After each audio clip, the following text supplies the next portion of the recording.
Cups gleamed under torchlight. 1,000 nobles leaned forward, laughter spilling from their lips like wine from the sacred vessels they held in their hands. Belshazzar, king of Babylon, raised his cup higher, his eyes glassy with defiance. Tonight, nothing was forbidden. Tonight, he would drink from the very vessels stolen from the God of Israel. And he did. But what he didn't know was that tonight was already over. Before we go any further, if stories like this pull you in, if you want to see what happens when power forgets who's really in control, you'll want to stay with us. This is Hidden Bible Stories, and we're uncovering the moments the ancient world tried to bury. Subscribe now, because what comes next is darker than you think. Let's go back. The feast had been going for hours. Babylon was the center of the world, and Belshazzar wanted everyone to know it. He sat at the head of a banquet hall that stretched like a cathedral, filled with governors, princes, wives, concubines, everyone who mattered. Music echoed off the walls. The smell of roasted meat and perfumed oil hung thick in the air. Wine flowed without end. But it wasn't enough. Belshazzar wanted more than celebration. He wanted spectacle. He wanted blasphemy. So he gave the order. Bring the gold and silver vessels, the ones Nebuchadnezzar took from the temple in Jerusalem, the ones that once held the presence of the living God. Bring them here. Fill them with wine. Let us drink to our gods, to Baal, to Marduk, to the idols of wood and stone and metal that cannot see, cannot hear, cannot save. The servants carried them in, gleaming and sacred, and placed them in the hands of drunken men. The nobles cheered. The women laughed. Belshazzar raised his cup, a cup meant for the altar of the Most High, and toasted the gods of gold, the gods of silver, the gods that were nothing. It was the ultimate insult, and God saw it. Then, in the middle of the noise, in the middle of the mockery, something happened. Silence didn't fall, it crashed. Because out of nowhere, in the flickering torchlight, fingers appeared. Human fingers, but no hand, no arm, no body. Just fingers, moving across the white plaster of the palace wall, writing something. The music stopped. The laughter died. A cup hit the floor and shattered, wine spreading like blood across the stone. Every eye in that room locked on the wall.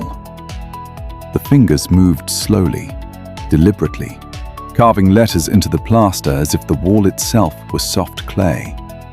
And Belshazzar, mighty Belshazzar, king of the known world, went white.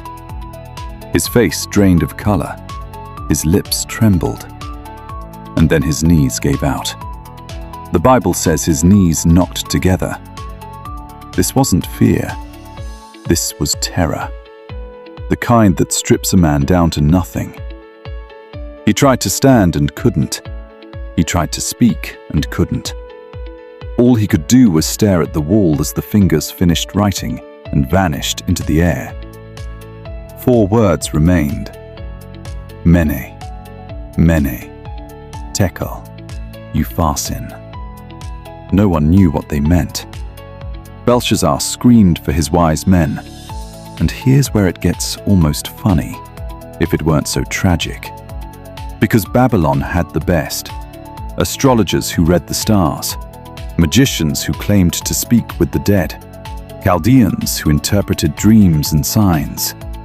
They all came running, robes flapping, scrolls in hand, desperate to prove their worth. The king's voice shook as he made his offer.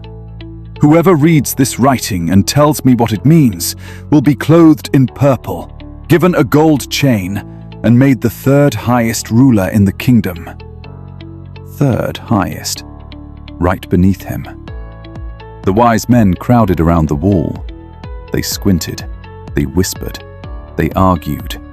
They gestured wildly at the letters, flipping through mental libraries of ancient languages and secret codes. And they had nothing. Not one of them could read it. Not one could explain it. The room grew colder. The king grew paler. Panic spread through the hall like poison. Belshazzar wasn't just scared now. He was unraveling. Then the queen entered. Not his wife. His mother, most likely. Or his grandmother. Someone who remembered the old days. Someone who had seen real power before. She walked into that room with the calm of someone who had lived through worse, and she said the one thing that would change everything. There is a man in your kingdom, a man who has the spirit of the holy gods, a man your father, Nebuchadnezzar, made master of all the magicians and astrologers, a man named Daniel. Call for him. And just like that, the room held its breath. They brought Daniel in. And listen, this man was old now. He'd been in Babylon for decades. He'd served under Nebuchadnezzar, survived the lion's den of court politics, seen empires rise and kings fall. He had no reason to flatter Belshazzar, no reason to fear him either. Belshazzar tried anyway. He offered Daniel the same deal. Purple robe, gold chain, third in the kingdom. Just tell me what it means. Daniel looked at him, and then he said something no one expected. Keep your gifts. Give your rewards to someone else. I'll read the writing. But first, let me tell you why it's on your wall. And then Daniel did something brave and dangerous. He rebuked the king. He reminded Belshazzar of Nebuchadnezzar, the greatest king Babylon ever had. A man who became so proud that God struck him down, drove him into the wilderness, made him eat grass like an animal until he learned one simple truth. The Most High God rules over the kingdoms of men and gives them to whomever he chooses. Your father learned that lesson the hard way, Daniel said.